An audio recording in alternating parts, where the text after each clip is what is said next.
Good morning, everybody, and welcome to today's webinar. This is the third session of the four-part online conference series with ColegauCymru and Emsi. I'm delighted to be joined today by James Scorey, Vice Principal of Funding and Planning at Cardiff and Vale College, who's going to share some great insights with us towards the end of the presentation. And my name is John Gray, Director of Further Education with Emsi. So as I said, we're on to the third session now of the four-part series. We've had some great feedback from the first two sessions, taking a look at the state of the nation for Wales, and then really interesting discussion chaired by Iestyn on Friday with college principals. So today's session, we're getting into a little bit more detail. We're looking at using labour market data to inform curriculum strategy. And then just as a reminder, please join us for the next session on Thursday, which is then using labour market data to drive careers insights. So for today's session, as I said, we are going to get into a bit more detail. We are going to reference some of the data from Duncan's session as well. But the intention of today is to look at how we go about using this data as part of your curriculum strategy or your curriculum planning process. So for the agenda, we're going to have a quick recap on some of the data from session one.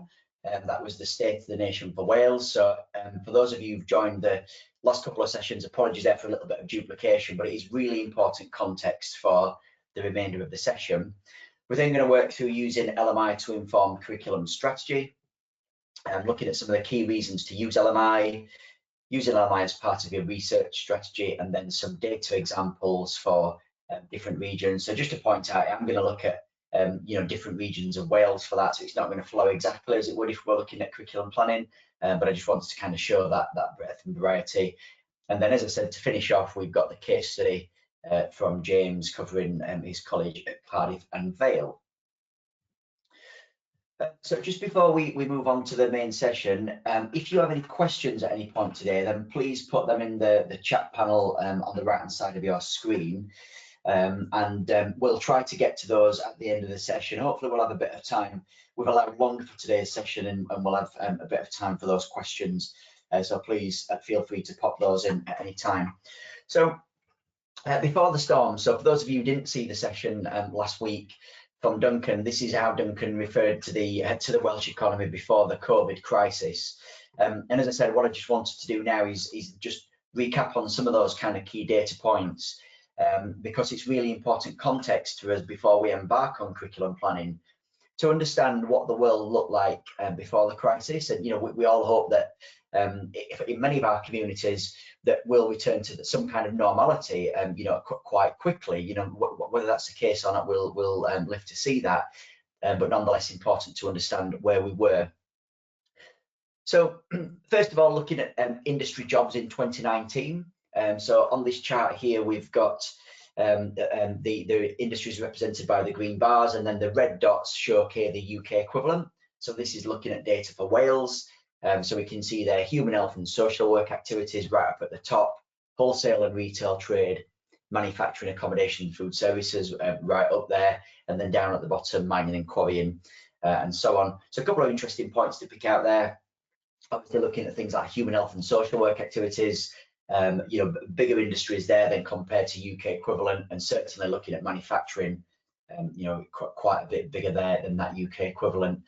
So one to be aware of for industries as we move through. Next, to look at occupations. So we can see here professional occupations right up there at the top. Again, the red dots denote the UK average. So this time, not quite as many professional occupations compared to UK average. But we can see there that in second place and third, elementary occupations, associate professional, and elementary occupations I'm going to touch on several times through the presentation this morning. But that those occupation groupings are quite broad. So in elementary jobs, we're looking at things like elementary cleaning, storage, elementary construction, some of those type of jobs. Professional, I think, is a bit more obvious for those of you who've not worked with this data before. Yeah, just looking there at those overall occupational groupings and where the jobs were in 2019 before COVID. So now looking at job creation, again, we're looking at occupation data, so those broad categories of occupation grouping. This time we're looking at how the growth from 2015 to 2019, and again, we can see that elementary up there at the top, so those lower level jobs in the economy. Elementary are the lowest grouping of what we refer to as standard occupational classification, so that's the structure we get the data from government, so you might even refer to stock codes. So elementary occupations, that lowest level of grouping, and then followed by professional, admin and secretarial and so on. And the percentage figures there are the growth percentage, so the growth rates of those occupational groupings. So again, a useful setting for us there as part of planning, that there's been good growth in things like professional. We've got good growth in things like skilled trades as well, which fits into a lot of our college work. But elementary up there at the top with the biggest growth. And then COVID-19 struck. So we heard, we saw the data last week in Duncan's session, and then with the discussion panel on Friday, just the sheer challenges that this has thrown, at the FE community, everybody, but at the FE community in particular. And so as we move into the crisis, then we start to see some quite radical changes in the data. So this chart is looking at a couple of different trends since the start of 2020. The top set of lines, the top data is looking at claimant count. So a good indication there of unemployment. But we can see that the massive increase from March 20 up to around May 20, and hopefully now we've just started to plateau slightly. Just for note there, we've got the green line again as UK, and dark blue line as Wales. So Wales performing a little bit better in terms of that than the UK average. And then to move to the bottom of the chart, we've then got the online job posting activity. So we can see again that big drop from what appears to start around February into March, and then off a cliff edge again down to May. But then from May we've had this upsurge again in online job posting activity, and that's been a better performance in Wales than UK. Again, around the UK is the green line. So online job posting activity, we use that as a measure to look at the economy and how it's performing right now. It's not the only measure, but as you'll all be aware, if employers are recruiting, it tends to be a pretty good sign for their businesses and that industry. So we can see there that a good number of online job postings. So hopefully from there a few green shoots. So looking at that level of data is interesting, but we need to get into a bit more detail to understand where those jobs actually were. So which industries are actually recruiting. So here we're looking at the job postings by industry, and we can see there the change in postings, and again the red dot is the UK average. So what we're looking at there is compared to the UK, transportation and storage had positive number of job advertisements in this period. So looking at February to August, as did health and social care and education and construction. So those kind of maintain that good level of job posting activity. But then as we start to look towards the bottom of the chart, there is where we see that kind of big negative impact. So right down at the bottom, professional, scientific, technical, arts and entertainment, accommodation, food services. No surprise really there. I think one thing that is quite stark on there when you look at accommodation, food services is for Wales it was quite severe, but compared to the UK average, probably not quite as bad. So again, important to understand which industries continue to recruit, maybe kept a little bit of normality, as normal as what we can be, and that as I'm clearly generalizing there, but we'll get into more detail as we progress through the session. So this time we're looking at those job postings, but this time by the occupation grouping. So we saw the industries that performed well and not so well on the last slide. This time we can see that it was the elementary occupations again that performed well. So that those lower level occupations in our economies, those right there up at the top, and perform significantly better than the UK average.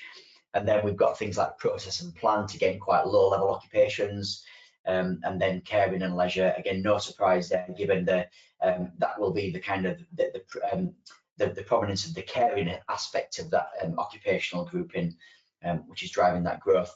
And then down at the bottom, we've got things like skilled trades, associate professional, and admin and secretarial, which all saw negative online job postings from that period of February to August. So a couple more slides just in terms of recapping data. And as I said, this might be a little bit of repetition from the first sessions, but it's really important to understand this before we get into the more regional aspect of curriculum planning.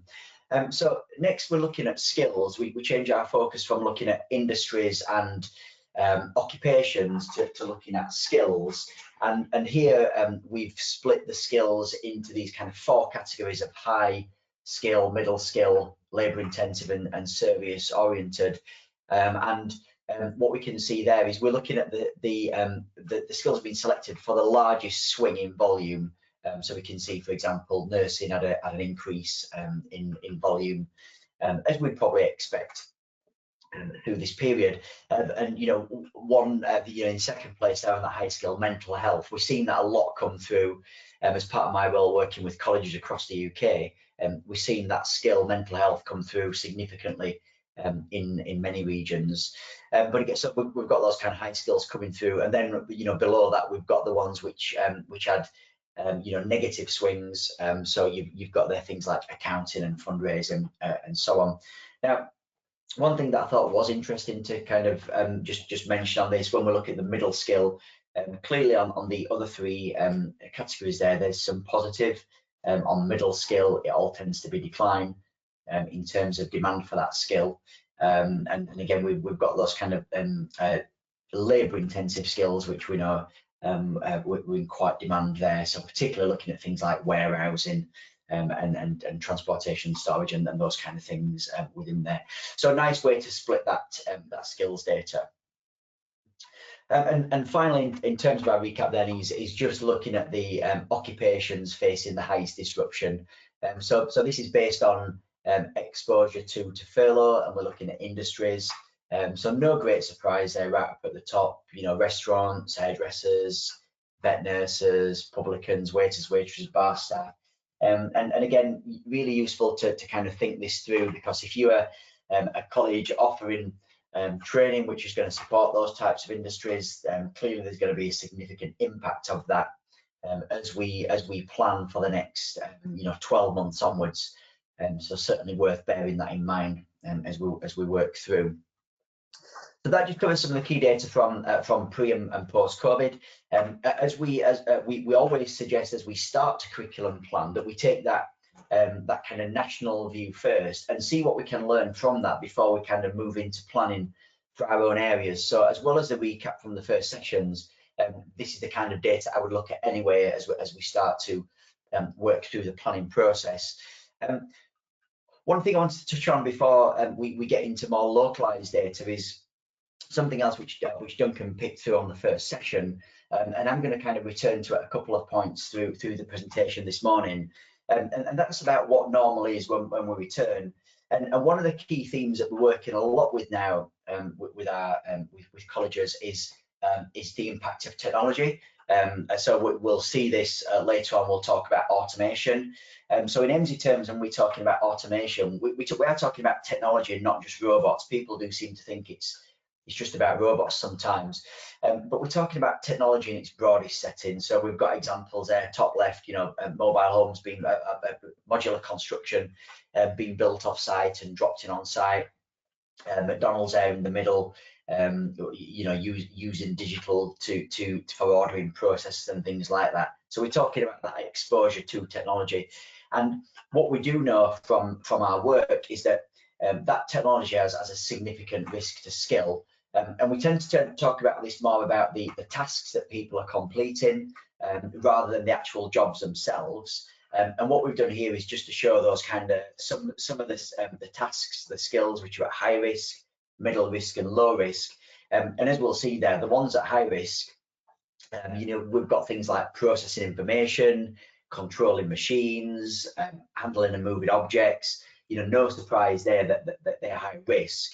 And then into middle risk and low risk, and no surprise as we get into the lower risk, those are the ones which are the more kind of interpersonal and analytical, rather than the more physical skills and tasks which are at higher middle risk. Now this is important again for curriculum planning, because what we are going to see over time, and I urge people to start thinking about this now, is that the skills which are needed by people in the workplace are going to change, and that means that then the skills that we teach in our curriculum are going to have to change with that over time. Now we're not saying that's going to be next year or the next 2 years or 5 years, might be 20 years, but it's certainly worth thinking about that now and having a longer term strategy for how we address technology and automation. So now to get into the main section of today's presentation. So we're now going to get into how we're going to use some of this labour market data to inform curriculum strategy or curriculum planning, whatever you guys call it in your institutions. We're going to work through quite a structured process, and this process we like to think will work, whether you're using Emsi data or not, and we certainly suggest using more than just Emsi data. I hope this process will give you some structure to how you might go about using labour market data to inform your activities. So first off, particularly for those of you who might be new to Emsi, but more really to show this diagram. So Emsi's mission is to use labour market data to inform and connect people, education, and employers within the context of regional economies. Now, in the context of colleges that we're working with largely today, think about yourselves in this diagram. So you're the educators, you're the educational establishment. And then what we're really trying to do then is use that skills data that we're going to look at, or jobs and skills data, to really then connect with your students. So in the people circle there, people, so that might be students, that might be their parents and so on, or adults looking to retrain. And then we're trying to connect them in with employers, so understand what the employer's future labour market needs are going to be, what are the in-demand skills. So we're trying to use that labour market data really as that common language, as that central point to pivot everything around, and I think that's quite a nice way to represent what we're trying to do with the data. So a few key reasons to use LMI in planning.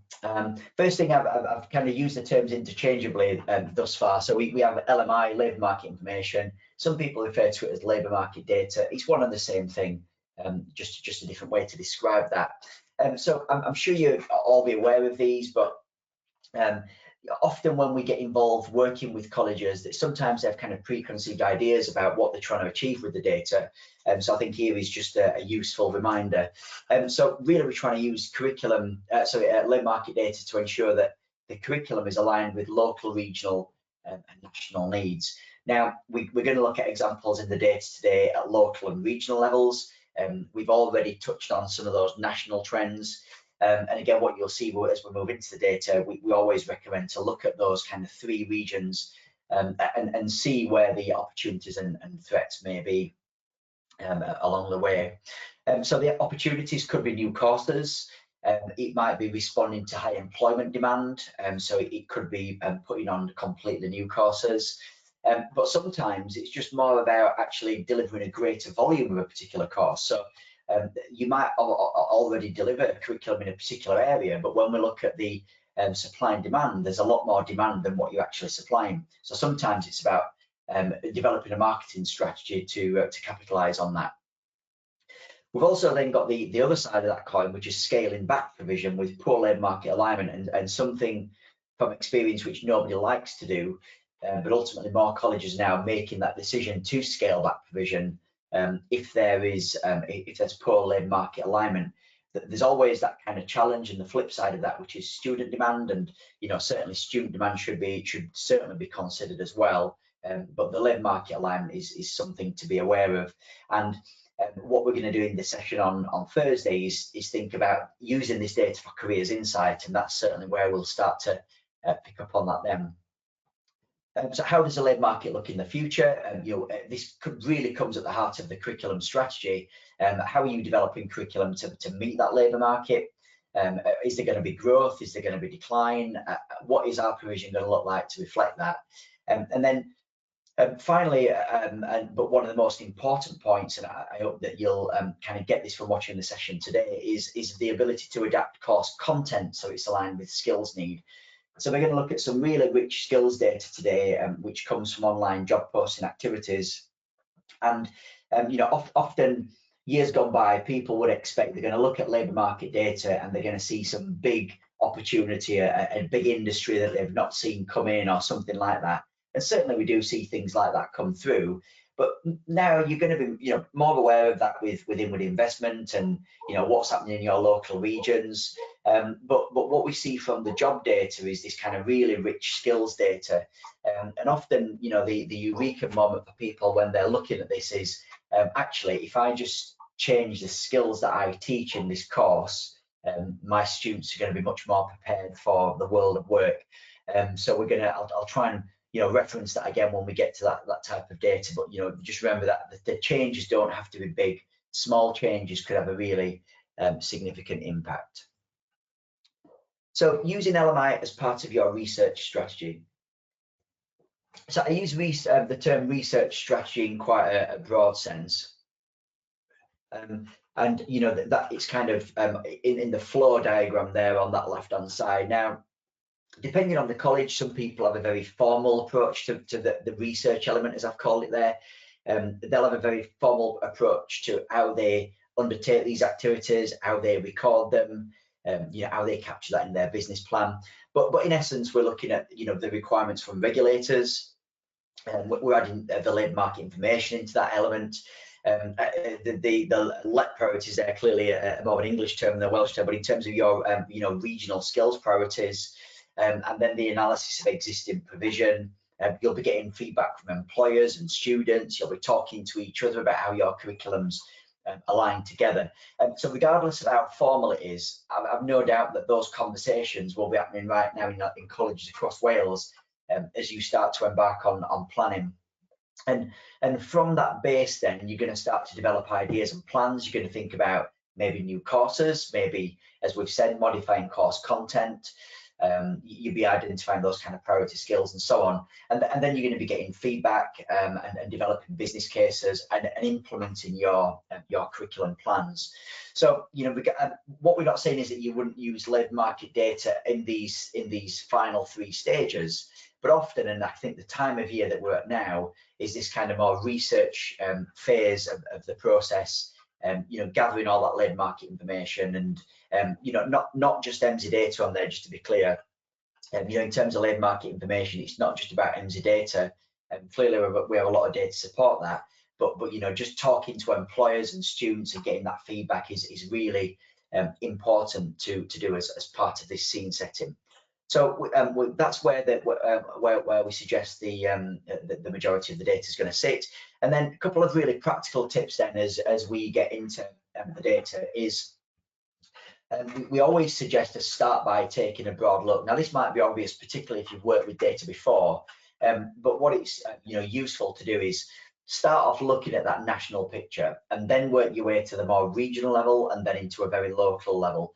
And the reason why we suggest to do that is often you can spot different opportunities or threats by working your way through that process. So for example, you might have a particular industry which is performing really, really well in a very local area, but when we take a step back and look at the regional, that same industry could be in quite sharp decline. So it's really worth understanding, what the impact of that might be on your local area, and vice versa. It could work the same way and with opportunities rather than threats. So start by taking that broad look, looking at the geography. So this diagram has changed slightly. The wording's changed on there. So now we've moved from looking at geography to actually looking at industries or occupations. And again, we always suggest start by taking a broader look first. So the example there on the slides is you would start looking at construction as a very broad sector. broad industry, and then we'd move into more detail around electrical installation. And again, that's, you know, that there might be some opportunities there that we miss by just jumping in right into the detail, that there could be threats. And certainly as we start to talk about skills in more detail, we'll look at where those transferable skills might be in the broader context of the industry, before moving in more specific. So the general principle there: start off broad and then work your way to a more granular level of detail. So now to give you that planning workflow, and we're not going to cover all stages on this workflow today. I'm going to kind of summarize this on the next couple of slides, and we're going to kind of follow the main parts of that workflow, those top 4 sections. So we're gonna work our way through this, as we've already started to do, thinking about what's happening in our local and regional economy, and we've covered the national part of that so far. And we're then going to work through into how that links with our college curriculum, and then work through into, you know, particular examples of where we want to look where there's demand. So we're going to validate demand for a particular curriculum area or a particular skill. And then we're going to look at course design and, okay, well, if there is demand, what are the skills that we need to concentrate on? So regardless of whether you're using, you know, what data source you're using, those kind of building blocks are a useful way to start and to progress through. And what we're going to do now is work through some data examples to illustrate that process. So please remember, as we're working through this, if you've got any questions, please drop those in the chat panel. We have had a couple come through already, and we'll try and get to those at the end. So as I said, what we're going to do now is we're going to follow that workflow process, but we're actually going to apply some real data examples to this. So what we're trying to do in terms of the session is show, you know, using data to inform curriculum strategy. Well, what type of data would you use, and where in the process would you use that, and what kind of conclusions would we take from the data? So the first stage we're going to look at is this economy overview. As I said, we've already done some of this by looking at what's happening nationally. So we've looked at some of the growth industries and occupations, some of the in-demand skills. We've looked at the impact of unemployment and furlough. So first off, we're going to look at a particular example, and we're going to, the part of Wales we're going to be in is Bridgend and Neath Port Talbot. So as I said at the outset, what I've done for this is just to give some variety. We've got people from across Wales joining us today, and I've jumped around and just looked at different industries and occupations in different parts of Wales.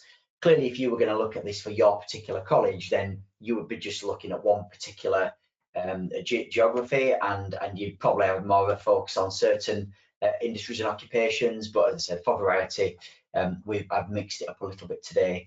If you have any particular questions about where this data comes from, then just let me know afterwards, and we can I can share that with you.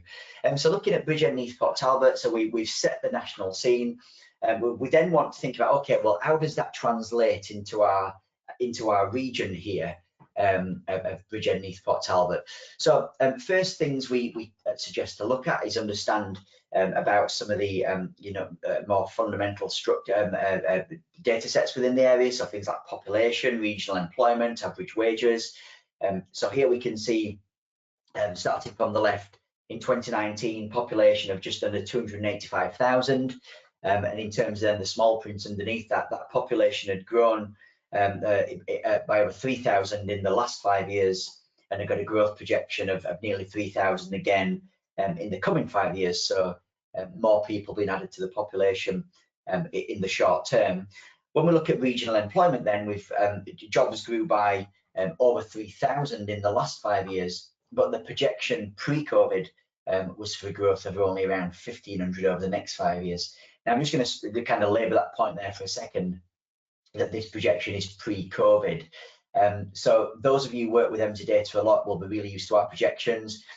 We're still certainly encouraging people to look at the projections, and as I've said already a few times today, it's really important to understand what the world would have been like without this crisis, But what we really need to do then is triangulate that projection with other data sets. So underneath there, the full claimant count bar chart there, we can see, I've dropped that on there as context. So if we look at that regional employment, we could see that the projection was around 1,500 jobs over the next 5 years. But then when we look at the claimant count, we've got a significant number of people claiming benefits, and that jump there, if we look at that jump from April to May, we know that there was a significant jump from March to April, and so on. So there's a good chance that that projection of 1,500 jobs is going to be lower. The projection will be dampened, and we're going to see that challenge of the unemployment. Now that will work through in our data. We'll start to share more about those projections in the new year, and over the course of the next 12 months, very complex and rapidly changing situation, as you'll appreciate. But I wanted to kind of share that thought about how you kind of triangulate that projection with the high unemployment. So quite potentially tough times there for Neath Port Talbot.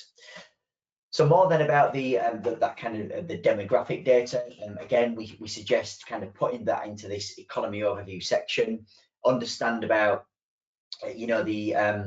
the age demographic of your area, the racial profile of your area, and as well as age, things like gender split and so on. So it's always good to have that really broad understanding, particularly for things like age. What are the trends in terms of, for example, younger people? I know across the UK, we've had that kind of almost boom in 16 to 18-year-olds again. We've gone through a real period of decline in many areas, and now that's just starting to come back through again with more 16 to 18-year-olds, which is great for business, for colleges. But in other parts of the UK, there's a strong dominance in young adults and so on. So always being aware of what that profile is and how your curriculum could reflect that.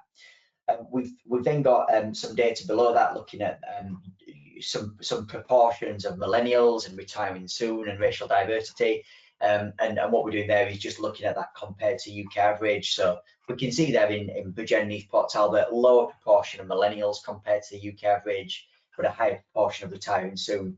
Again, so some interesting insight we get from that, just thinking about what types of provision might be suitable, and how that might evolve into our curriculum planning thinking.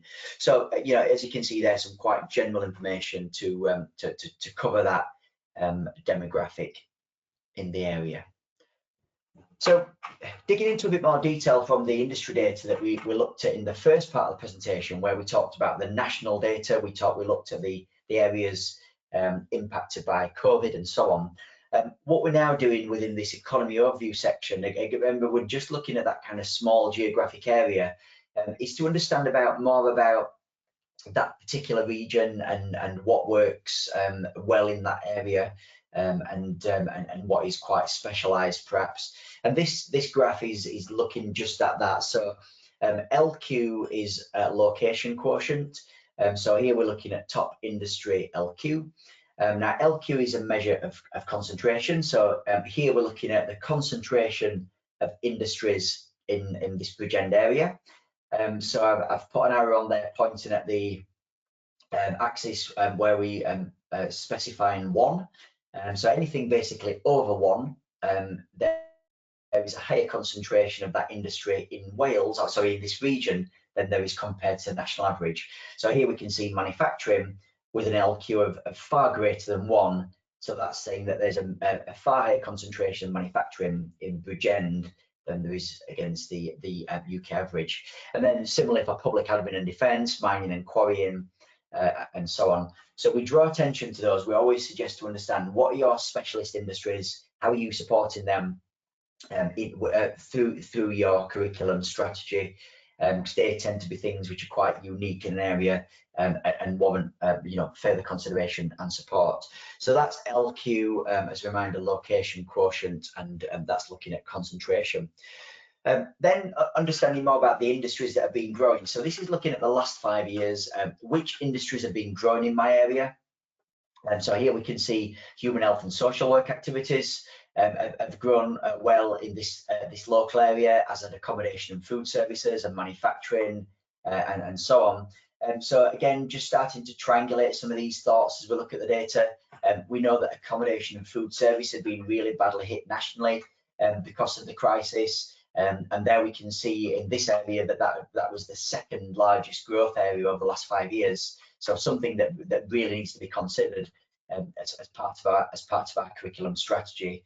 So those are the top growing industries. And then similarly, we then look at the top growth occupations for this region.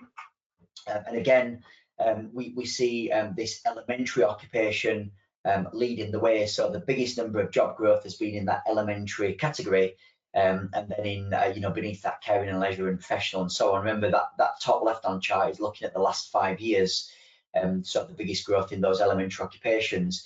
Now, I mentioned the automation aspect of it a couple of times, and this is just a good opportunity to bring that in. So what we're looking at here in terms of automation is the exposure to automation for those occupational groupings. So it's not, as I said before, it's not the actual jobs, the occupations that we're saying are at risk, it's the tasks completed by those occupations, and those tasks are the ones which are exposed to automation. So elementary there, we're saying that almost 70% of those tasks completed by those occupations are at risk of being automated. Now, clearly, if elementary occupations are the one that is the big group that's been growing within the area, but longer term, they're the ones that are exposure to automation. Certainly, if I was planning curriculum around this kind of Bridgend, Neath-Port Talbot area, I'd be working with employers to understand where are the pinch points, which aspects of your work are you looking to automate in the future. And whilst it might be a long way down the line, it's important to start forming those partnerships now and understand how you can support with the curriculum that reflects those skills, rather than kind of sleepwalking into this automation and job loss and so on. So just we're not kind of putting that in there to scaremonger. It's about trying to draw your attention to high risk areas. So last slide in economy overview, we've done some quite nice general stuff there, looking at what's been growing in terms of industries and jobs, looking at the automation risk and demographics and so on.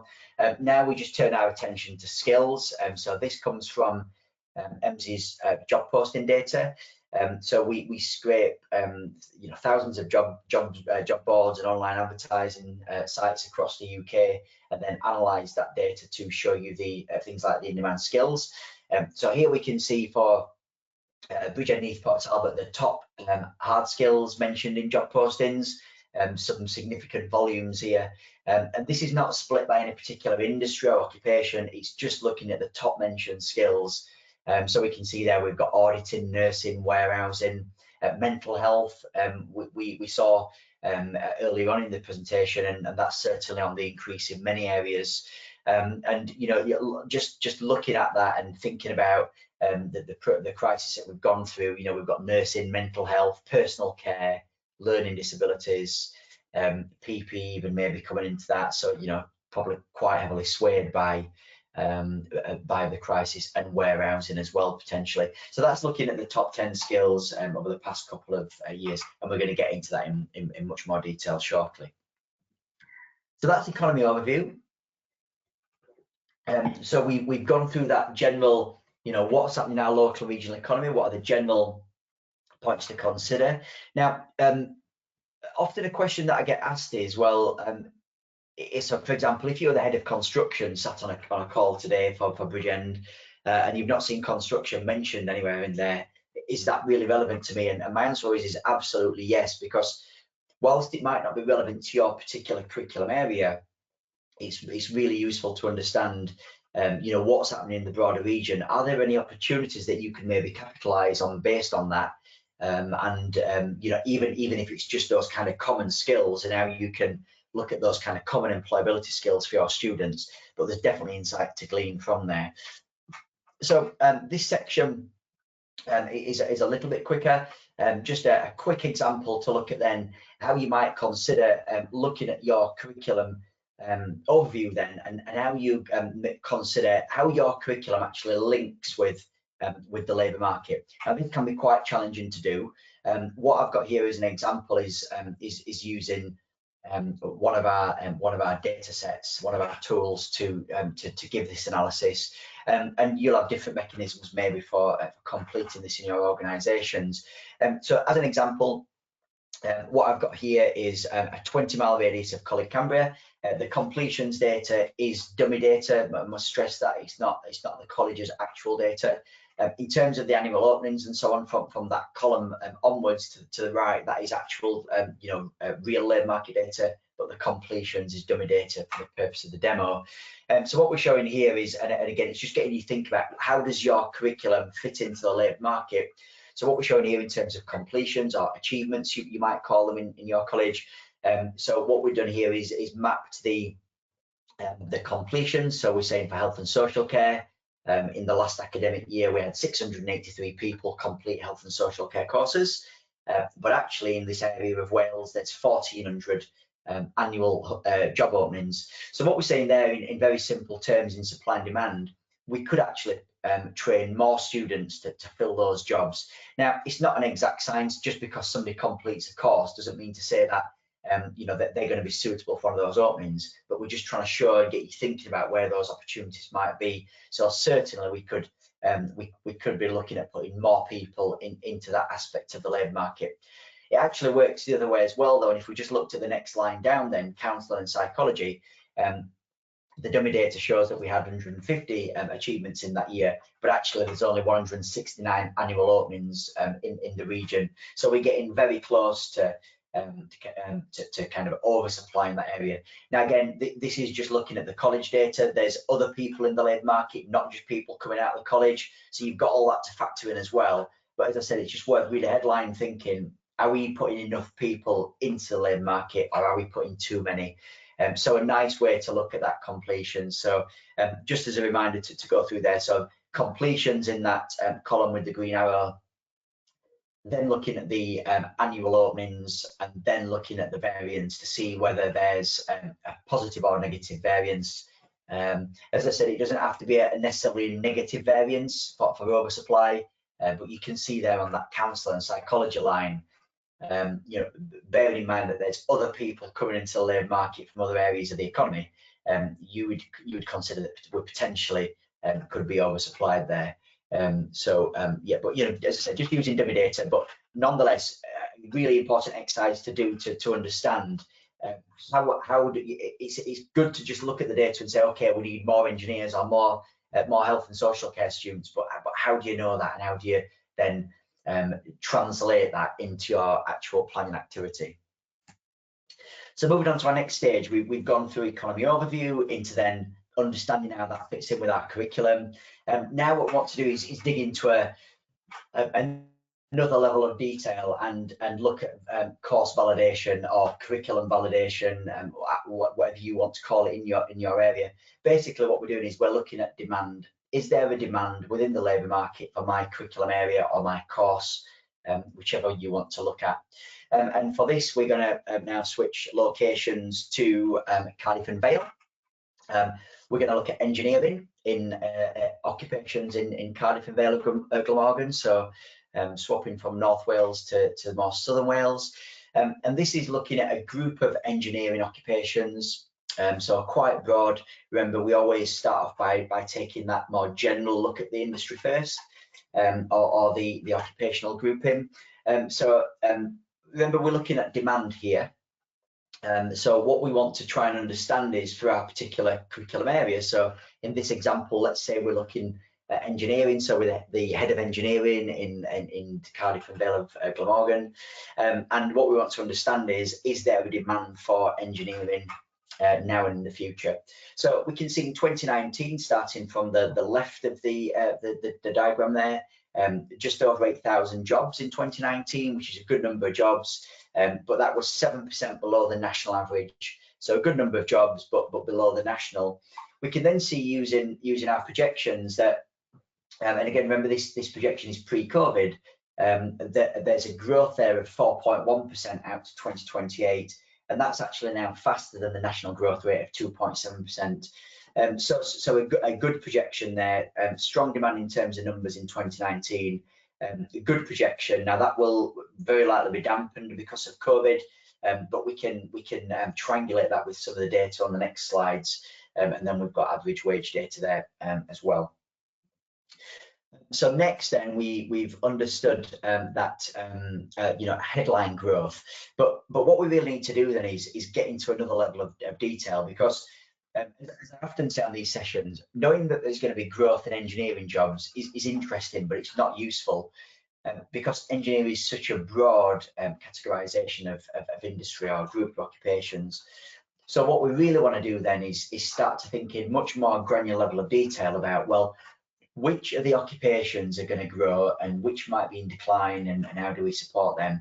So as an example here, what we're now doing is looking at very specifically at the 4-digit SOC codes, so those government classifications, but it's a very granular level of detail. And what we can see there is that some of those particular occupations are projecting a decline. So up at the top, it is a 5% decline, 5.6% on vehicle technicians.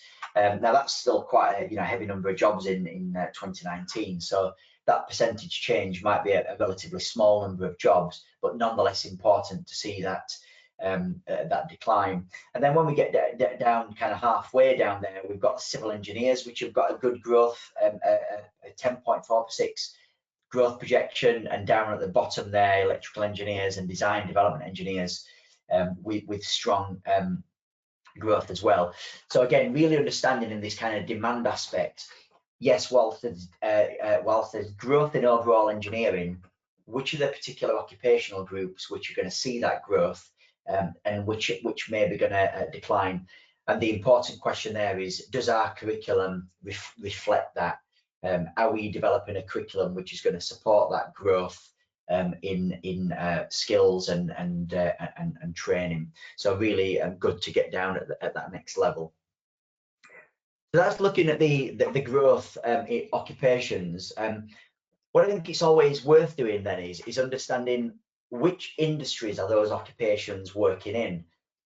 Now, in something like engineering, this is not as obvious, but often when we're working with colleges, people almost think sometimes a little bit siloed about the data, so or about their industry.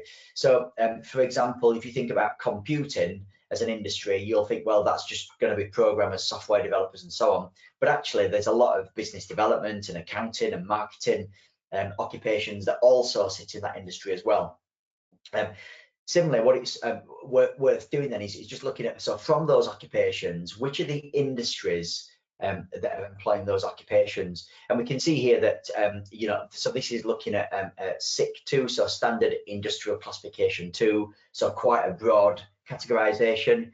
But a couple of interesting things there that we can see. Yeah, up at the top, architectural and engineering activities as the industry which dominates, probably no surprise. But then we've got things like wholesale and retail trade in second place, and down in fourth place, repair and installation of machinery, manufacture of fabricated metal at the bottom. So it's showing us the top industries employing those occupations. So again, good to know that from an opportunity perspective, is there a particular industry? So you might be delivering engineering qualifications, but is there a particular industry that you're not servicing? And that's a good graph to be able, a good chart to be able to see that and understand it. So moving on then, we're still in this kind of Cardiff and Vale of Glamorgan area, looking at engineering, and remember we're trying to look at demand, so we're trying to validate the demand for our curriculum. So what we've seen so far is a good number of jobs in the last full year, a good projection out to the future, a good split of occupations across a number of industries. Now we turn our attention to job postings, which is going to give us a feel for current demand and how employers are recruiting for that. So here we can see, over the past couple of years, a strong number of job postings, just over 8,000 or 8,500 unique job postings. Total postings is basically what we're doing with total postings is deduplicating those to get to a unique posting figure of 8,435. And what we can see there is, there's a good number of postings for these engineering jobs. Here we can see the top posted job titles. So the top job titles that people are looking for, employers are looking for: mechanical engineers, vehicle technicians, structural engineers, and so on. So those are the top job titles which are coming through in that job posting data. And really useful to understand that. And again, it's that context for curriculum. Okay, well, there's a lot of engineering recruitment, but are you training mechanical engineers, vehicle technicians, highway engineers? How is your curriculum kind of meeting that labour market demand? Clearly, job title is quite a superficial thing, and we're going to get into more detail next. But nonetheless, good context to understand there. So moving on to our final stage of this process, we've validated demand for engineering on the last section. So as I said before, I've gone through quite ad hoc regions and different curriculums, just for variety on the presentation. But if you were going through this process for real, you would have gone through your region. You would have then mapped your curriculum for that region into supply and demand.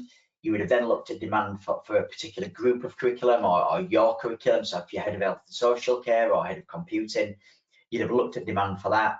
And then what we're going to do next in the process is, okay, so if there is demand, what are the in-demand skills? So thinking about course design, what data can we glean from the labour market to inform that aspect of our curriculum and that plan? So next we're going to look at in-demand skills. So this time we move west to Pembrokeshire, and we're looking at computing occupations in Pembrokeshire. So different group of occupations, different geographic region. And what I wanted to do here is really get into the detail then of skills. Now, we're looking at a couple of different data sets on screen, so quite a lot of data. We will share these slides afterwards, by the way. So if you've obviously registered for the recording, you'll get a copy of the video and the slides. So on the left-hand side, the data set, we're looking at the top hard skills, so the top computing skills in Pembrokeshire. And the data set on the left is looking at between October 18 and October 20, so a couple of year period. Quite a long period in terms of job postings and skills. But what we can see there is that the demand for CSS, so cascading style sheets, which appeared in 20% of the job postings. And then we've got things like JavaScript, HTML, Python, and so on. So we can really get into that detail and see the top in demand skills, very driven by those programming languages. And remember, we're looking at a broad grouping of computing occupations, and even looking at that broad grouping, we can still see those kind of programming languages coming through. On the right hand side of that graph then, what I've done is run that same data set, but this time just looked at from May 20 to October 20. So that's the period that we saw on the job postings where we then come out of lockdown, or that first national lockdown. We come through that, and what we can see then, just to kind of highlight a couple of things on there, is that whilst some of those hard skills are still there, so we've still got JavaScript, right up at the top, and CSS, but then we've got these other skills coming through, such as cybersecurity and vulnerability. And the reason why I just wanted to illustrate that is that this importance of understanding, not just looking at longer term, but understanding right now what are the skills demand. And this could be important for longer term curriculum planning, so it could be built into full-time courses and apprenticeships and so on. But actually, in terms of supporting your college come through this crisis, or supporting your community, we'll getting into think about adult reskilling. What are the skills that adults need? What are the in-demand skills that employers are looking for? So certainly, for example, in Pembrokeshire, just looking at this data, there's clearly a high demand for cybersecurity. That type of activity. Could there be some kind of an adult reskilling program around that, or could that be added to full-time courses for next year to help support that. So, you know, as I said, I'm making some quite big assumptions just by looking at a couple of snippets of data. And clearly, if you were going through this for real, you would be triangulating this with other sources. But I'm just trying to give some examples of that and how you might use that data to think. So we've gone into, as I say, quite a very granular level of detail there. But you know, importantly to consider, and you know, just looking at then those computing occupations, the top common skills. You know, remember on one of the slides at the beginning, I talked about sometimes the changes that you can make by using labour market data are very small changes. So they're you know, modifying the skills data, the skills taught within a curriculum to reflect demand. And that last slide certainly could have showed that you know, you might be delivering training for programmers or software developers, but if you're not teaching the right types of skill, the right type of in-demand skill, you could be missing an opportunity there for your students. So here we're looking at the top common skills. This time, you know, again looking at that same data set, October 18 to October 20, and then comparing that to May 20 to October 20 as we come out of lockdown. So not the same kind of level of change in there. That there is some change in you know, in very recent. So we can see things like basic math coming through, which it wasn't before, and Microsoft Excel. But again, you know, it comes back to this thing about understanding the key skills that needed in those industries, and we can see there clearly we've got communication, troubleshooting, problem solving, you know, self-motivation. So how do you teach those skills, those technical skills to best deliver the strong common skills which are needed by employers? And what we'll start to do in the session on Thursday is think, well, how do you use this data for careers insight to tell students about those skills which are in demand? And that's going to be in the session on Thursday. So that comes to the end of that part of the presentation. Just a quick recap as to the process we've gone through, and as I said, you could use this process whether you use an Emsi data or not. You know, take a broad look at the economy and the region and your local area. Think about how that fits in with your curriculum, and then start to look at more specifically for particular curriculum areas or courses. Is there a demand for this in terms of labour market demand? And if there is a demand, what are these skills which are going to be needed to support that the curriculum development, and how could we adapt those skills into our learning? So I hope that's been useful. What we're going to do now is move across to James Scorey. So James is the Vice Principal of Funding and Planning at Cardiff and Vale College. And what James is going to do now is take us through an example of how they use labour market data to plan. And then after this part of the session, we're then going to get to a few questions which I can see coming through.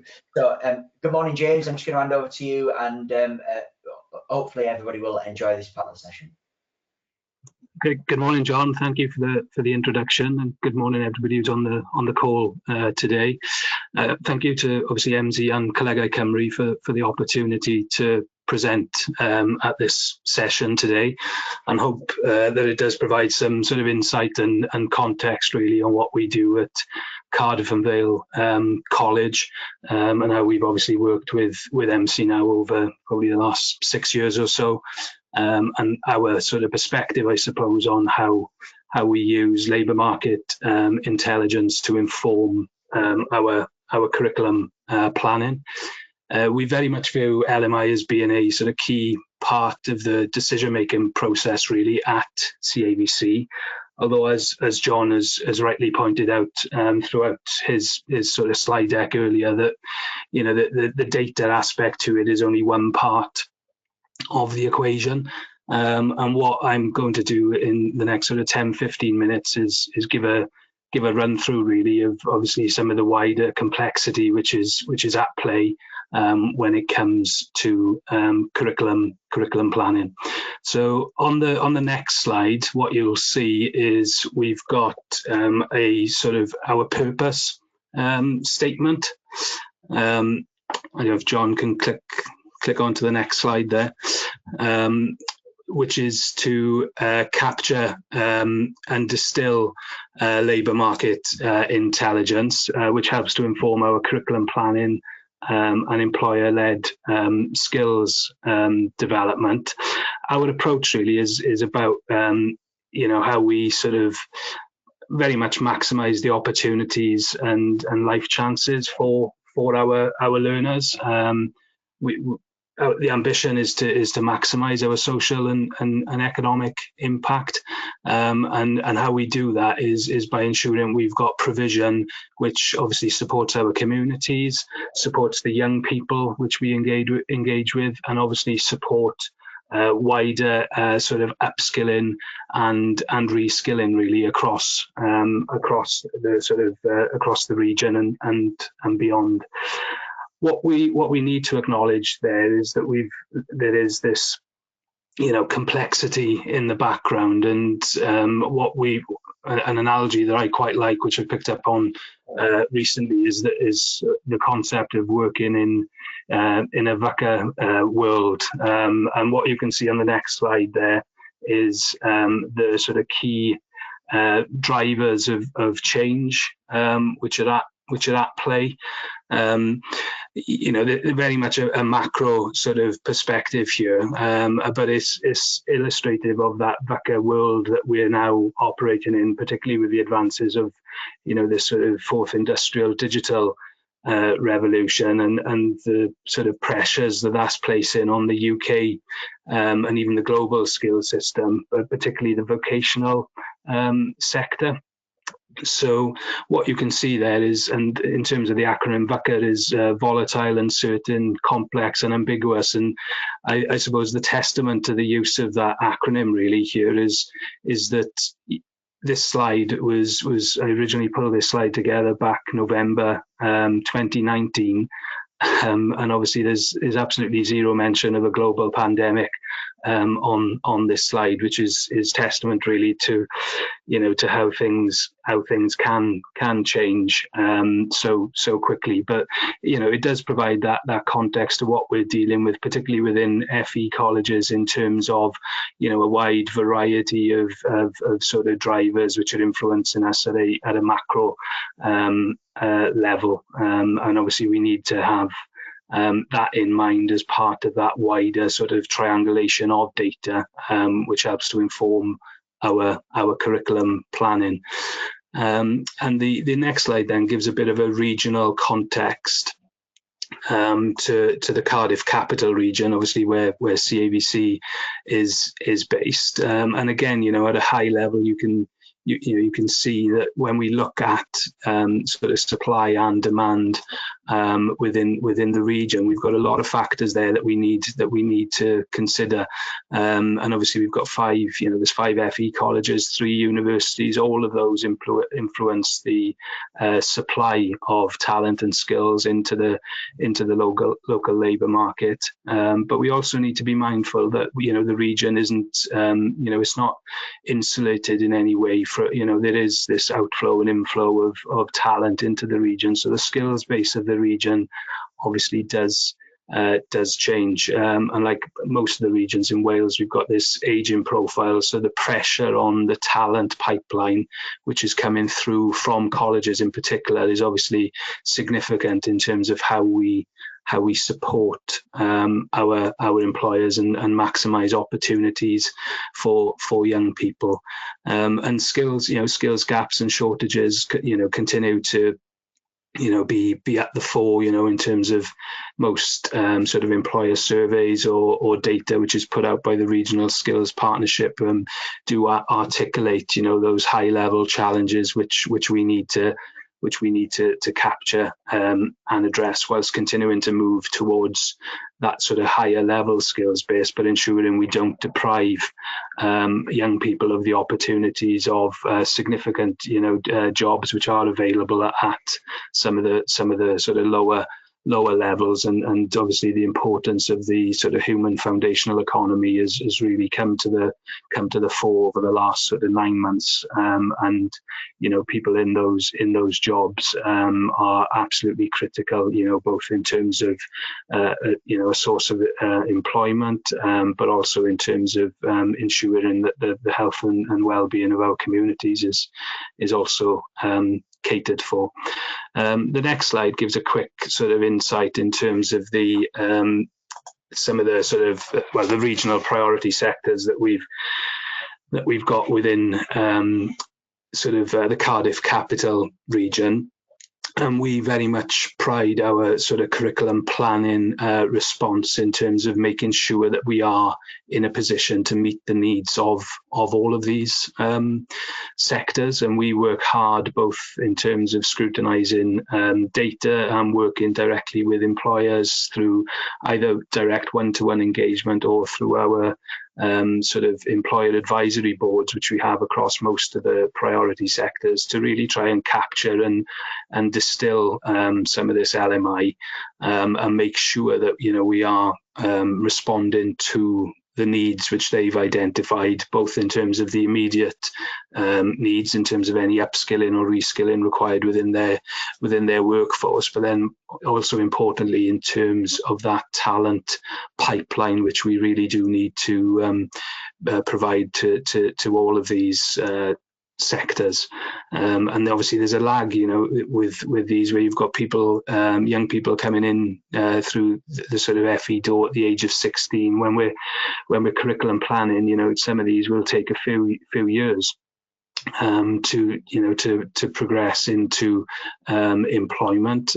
So we need to have, there is an element of, I suppose it's the old crystal ball gazing, which we've all had to do over the last 9 months or so. But what we need to do is have confidence that we are making the right decisions. And the analogy that we often use is putting sort of the information that we captured into a bit of a melting pot. And what you can see on the next slide there is how we, the various sources which we use to capture LMI and use that to inform our curriculum provision, and that comes in terms of both hard statistical data, but often where you get the real insight and depth of understanding is through that sort of qualitative data sources as well, through direct engagement, and our employer advisory boards, as I mentioned, are a key, very much a key source in terms of ensuring that we are able to test some of our concepts and obviously our ideas, and over the last 5-6 years through one source of Welsh Government funding, I think we've sort of either developed, updated, validated in excess of a sort of 100 different qualifications, which is aimed at responding to those higher level skills needs of employers, and we take great pride in terms of making sure that we've got the sort of evidence up front as a proof of concept, and then obviously the test is then when it goes through to being live delivery. Obviously, sometimes you do find circumstances where you've developed something and it takes longer to get off the ground than what you'd anticipated, but you've still got a sort of strong proactive response there to respond into the data and what employers have requested. One of the key learnings for us then is about the accessibility of LMI, and what the next slide shows is how we make our LMI accessible to colleagues. We've gone on a journey here, but what we've done is we've taken a centralized approach, really, which I know is different to many other sort of colleagues in the FE sector. But what we've got is a small sort of team in place in terms of being responsible for the sort of research and analysis the data, the Emsi data and other data that we use. But then that team also captures then the information from the regional skills partnerships as well. And what we do is we distill this information into a sort of consolidated curriculum planning document. And the last version that we did run over 68 pages. But what it does is breaks that into different sort of sector subject areas. So colleagues, HODs in different areas don't have to read the whole report, but it's just one way of consolidating the data into a single report, and that also it does provide good robust evidence as well then in terms of any sort of ESTIN inspections as well, in terms of how we capture and disseminate that information. And I've talked a bit about the journey, but you'll see in terms of the research history on the next slide that we have very much gone on a journey with our approach to LMI over the last sort of 5 or 6 years. It is very much a collaborative effort in terms of working with colleagues across curriculum in our business development teams. And what we've managed to do is obviously build a strong sort of reputation in terms of how we use LMI to inform our provision. And that has resulted in some, sort of commercial opportunities as well in terms of delivering specific research projects, which we did for the regional skills partnerships back a few years ago. But then also showcasing our work on an international level in terms of one of the British Council projects which we recently run, and that was about discussing with colleagues in Ghana, South Africa, Malaysia and Vietnam how we respond to the needs of employers to ensure that our provision is sort of very much in line with labour market need. So what you can see there is that we typically do around 3 significant projects per annum, and we've also brought in Emsi at various points over that history to do sort of specific consultancy projects for us, as we feel that's an integral part really to validating our approach, and it provides good synergy in terms of us we use that Emsi data as being a key data source, so we know we've got synergy there in terms of the findings that we have as well.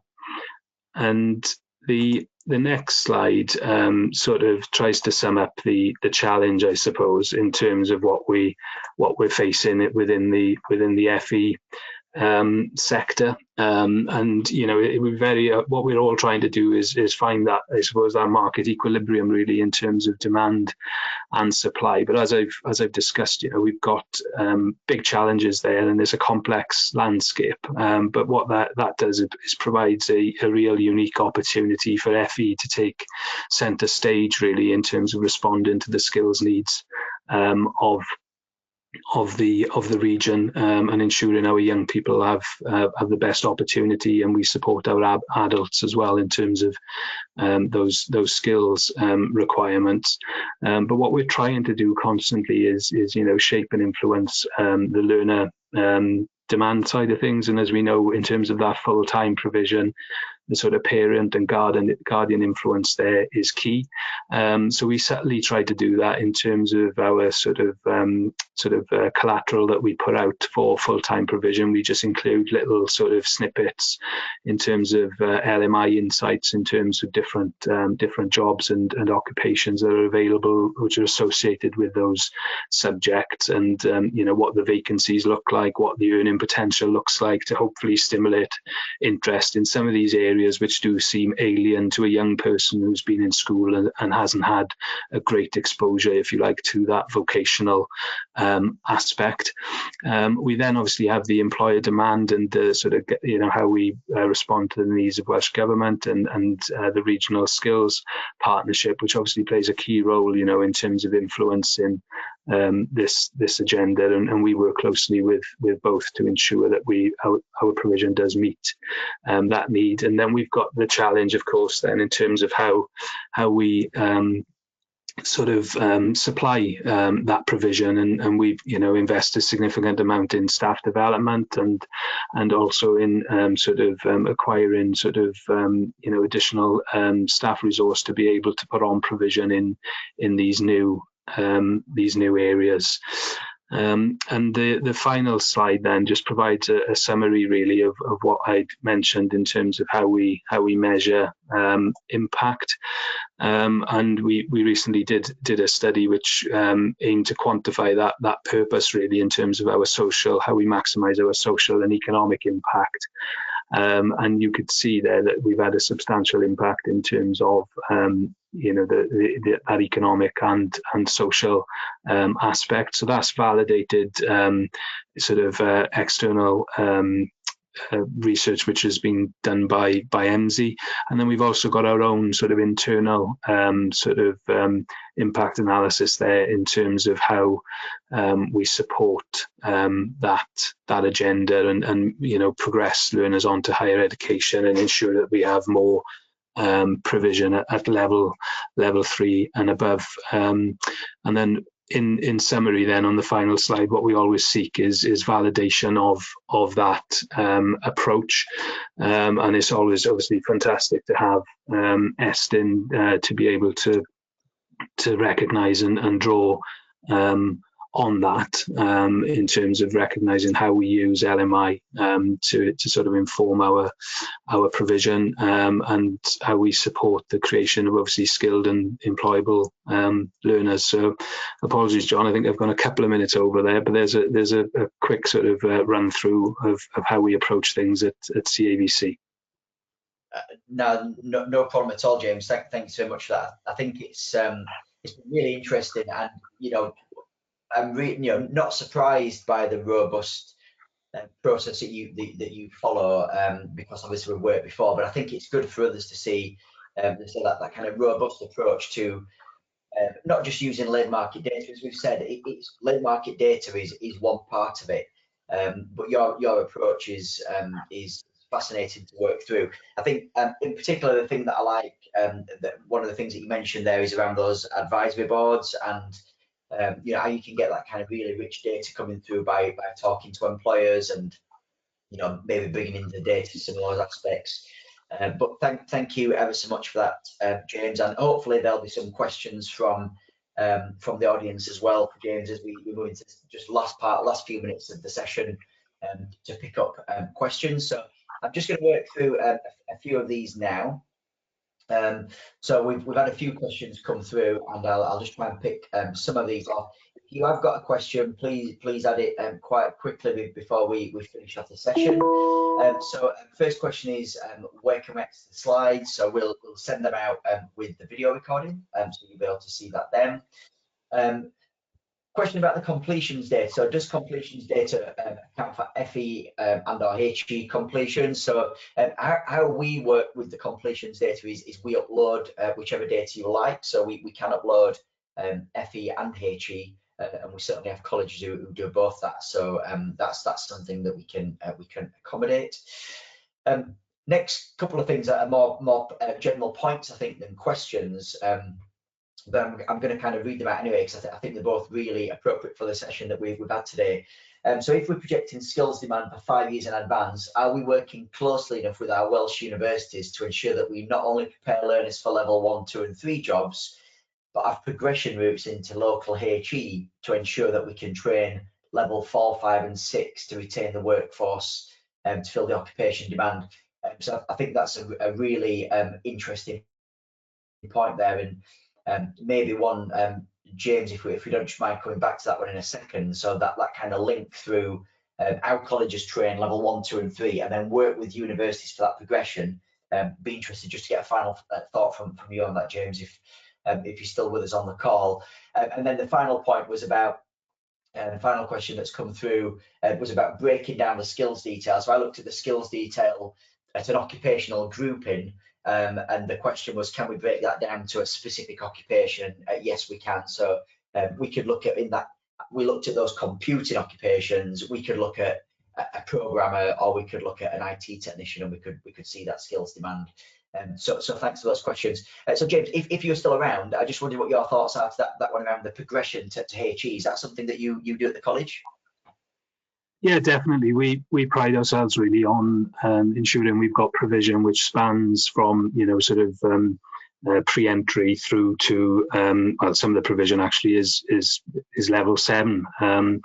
So what we worked hard on doing really is making sure that we went through a process of getting the QAA approval. So that obviously allows us to offer higher level courses ourselves, but we've got close working relationships with many of the sort of universities, both locally and some nationally, which we use to ensure that we do have that sort of pipeline of talent, if you like. And I'd mentioned earlier that we'd you know, supported almost I think it's almost 100 or so qualifications now, either through full-time, part-time, or in that commercial offer. And what we're keen always to ensure is that we do have that progression pathway, both in terms of either direct provision, which we provide as CAVC, or by working with sort of partner HE institutions, if there, you know, is a particular reason that you know, it's so specialist or so niche that it's only certain institutes who have, you know, the capital builds which you'd need to run particular provision. And obviously we'd make sure that we've got those relationships in place, you know. But we've expanded our offer significantly recently over the last few years, you know, to include a variety of, you know, those HNDs, HNCs, foundation degrees in different areas, and then going through to working with partners to be able to offer, you know, the BScs in things like you know, cyber security and the like, to make sure that we've got, you know, a pathway that supports those young people and gives them the option of maintaining their studies with the college or progressing onto university. So yeah, I'd say it's important to expand into that higher level skills offer, and we do the same in terms of apprenticeship provision as well, you know, in terms of having a broad offer in terms of higher apprenticeships, and then working with you know, university partners in terms of you know, making sure the pathways are there for them to progress onto degree apprenticeships as well, which is obviously something that only universities in Wales can deliver. Yeah, that's thanks for that. A great answer, and I think it just shows the complexity of as the FE sector. What we're trying to do is, you know, that linchpin between lots of different agencies to you know, to deliver the best education, the best solution for our communities. So thanks. Final question come through. James, if it's okay, I'm going to kind of put this one to you as well, because I think it's very appropriate to be answered by a senior leader in a college. Given the need for change in curriculum in a responsive fashion, how do you manage staff resources in terms of CPD to meet curriculum changes? So how do we keep staff trained and up to date in a college to reflect the needs of the labour market? Great question, and just hand us over to James for a final thought on that one. Yeah, that is a fantastic question, and we've, again, you know, I think there's probably there's a textbook answer to that, isn't there? But that textbook answer probably, you know, doesn't really acknowledge the complexity which is at play here. You know, there is a sort of challenge, I suppose, in terms of identifying where you want to be in a few years' time in terms of provision, because particularly with the higher level skills courses and specialist provision that you put on, you know, in areas like, I suppose, civil engineering or quantity surveying, what you sometimes need to do is sort of upskill both the current staff base, and obviously seek obviously new sort of talent into the organisation, which broadens your capability. And in terms of how we do that, we've got a sort of training needs sort of matrix, if you like, set up, and making sure that we've got an understanding of competency within the college, and then we use that then to try and plan for the future in terms of looking at those future trends and saying, well, if you look at I don't know, digital as being an example, and the expanse of cyber security, we've been working on that over the last few years, really, in terms of supporting lecturers to sort of upskill and reskill in that area, and also there is a need to work with partners as well, and recognize sometimes that what you need to do is work with a specialist partner to support that provision, and that's something that we pride ourselves on, particularly within our apprenticeship provision, in terms of making sure that we've got the relationships with specialist subcontractors who are able to offer this sort of unique sort of provision, if you like, and very niche sort of provision, so that I don't think there's a direct sort of there's no correct answer for that, but it's the approach that we've taken, I suppose, is mixed. We've tried to identify where we want to be in the future, and what the trends coming down the tracks are. We've then tried to sort of look at how we resource that, either through getting people onto CPD programs now, or by planning future CPD programs, which would allow us to do that. And we've also looked at expanding our sort of capabilities through acquiring new talent into the organisation, or by working with, as I say, specialist subcontractors, particularly on the apprenticeship provision. So there's a bit of a mixed approach there in terms of how we do it. But I appreciate it is a huge challenge in terms of shifting that resource base, in terms, particularly with some of the sort of, I suppose, the trends which are emerging, in terms of what lies ahead in terms of the skills needs from employers, and I suppose the bit that what we're trying to do more on as well is how we work even closer with employers to sort of I suppose borrow some of that resource as well, and make sure that we've got that resource then available to support certain aspects of the curriculum through sort of guest lectures and the like, to make sure that we can sort of cover off everything that we need to do. Yeah, that's a great answer, James. And a really multifaceted approach to how you address that, and it's a great question. Like I say, it's not an easy one to address, and certainly I often say, in terms of just identifying the trends and things in the labour market, using the data and that research part of it is quite easy. How you actually go about then addressing that in your planning, and the upskilling then of staff and so on is tremendously difficult. But that brings us to the end of the session today. Thanks again for James for his contribution. Fantastic to see the work that they're doing down there in Cardiff. Thanks to everybody who's joined in for the session today. I hope it's been beneficial, and look forward to seeing most of you on Thursday for the last session in the conference series, which is going to look at how to use labour market data to inform careers insight. But thanks for joining in today, and hope you have a great day, and see you all soon.